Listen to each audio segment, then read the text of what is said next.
Vous allez prendre votre cahier d'essai et vous allez chacun noter. La carte mentale, c'est un outil qui a plusieurs usages en fait. C'est un outil qui peut permettre de prendre des notes, qui peut permettre d'organiser des idées, qui peut permettre de présenter un sujet, un thème à quelqu'un d'autre. Les avantages, on parle de carte mentale. Au début, avec les élèves, je parlais de carte de représentation des idées, puisqu'à mon avis, c'est plus parlant pour eux. Alors maintenant qu'on a un petit peu apprivoisé le concept, ils sont familiarisés avec le terme de carte mentale.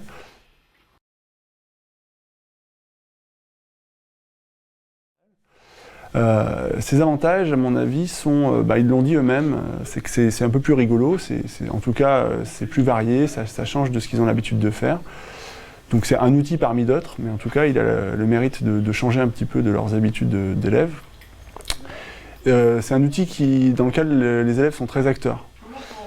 Contrairement à d'autres outils qu'on utilise, d'autres procédés qu'on a de leur faire prendre des notes ou de leur faire restituer certaines choses.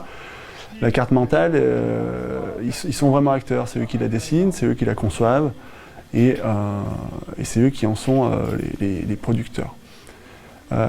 C'est aussi un outil qui peut susciter le questionnement et le débat, comme on a pu le voir dans la séance qu'on a menée. Les élèves peuvent faire une carte, peuvent la modifier assez facilement.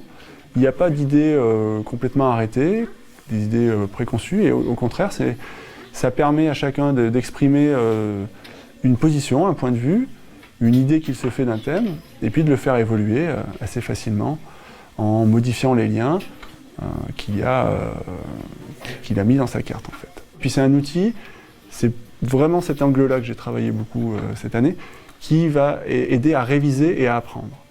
Et c'est vraiment là-dessus que j'ai souhaité approfondir, c'est qu'ils vont rentrer au collège, enfin en l'occurrence là j'ai des CM2 qui vont rentrer au collège, et je voulais leur faire acquérir une méthode pour apprendre à apprendre des leçons.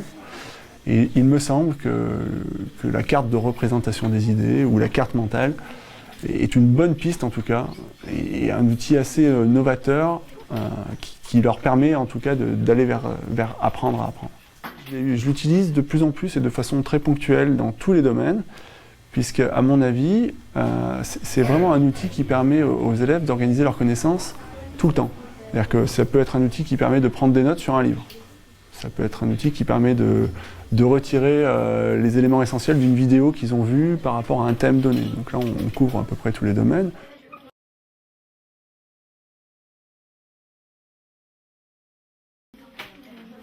Il y a un aspect intéressant qu'on ne va pas voir forcément chez tous les élèves, mais il y a le côté que c'est leur carte et qu'ils ont envie qu'elle soit belle aussi, qu'ils ont envie qu'elle soit au-delà de la notion de juste et de faux qu'on va pouvoir retrouver de façon traditionnelle. C'est leur propre outil parce qu'ils l'ont construit et j'ai l'impression qu'ils ont un peu plus que d'habitude à cœur qu'elle soit en tout cas travaillée, réfléchie, qu'elle soit présentable. Assez rarement j'ai des cartes brouillon, quoi.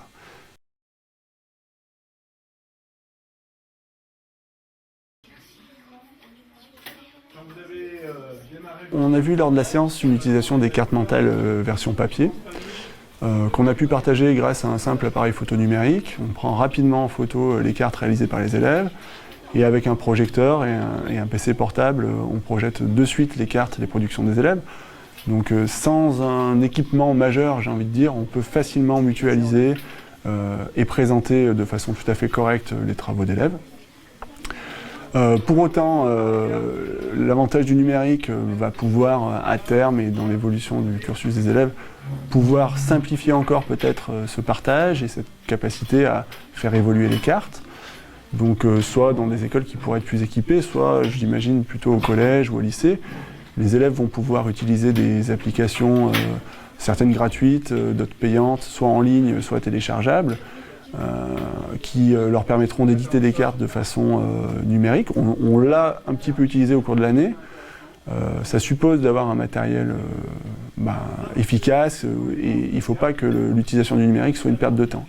Elle est à mon sens très intéressante quand on est bien équipé et elle va pouvoir, quand les élèves vont devenir experts, on va dire entre guillemets, de la carte mentale, leur permettre d'aller encore plus loin dans la construction des cartes, mais aussi dans la capacité qu'ils auront à les partager et à les expliquer.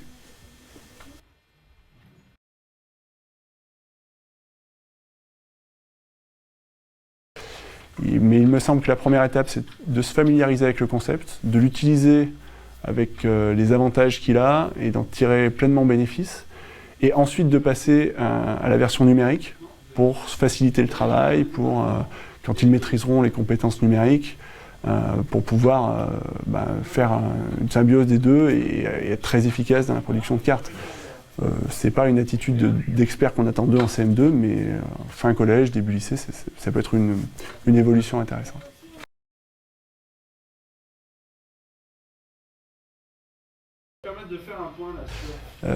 La carte mentale, elle permet vraiment en cela de rendre les élèves acteurs de ce qu'ils font, et elle leur offre la possibilité de se tromper et de revenir en arrière, de corriger, de faire évoluer le savoir. Et ça me paraît être une démarche intéressante quant à la capacité qu'ils ont à apprendre et à transformer ce qu'ils savent déjà, quoi.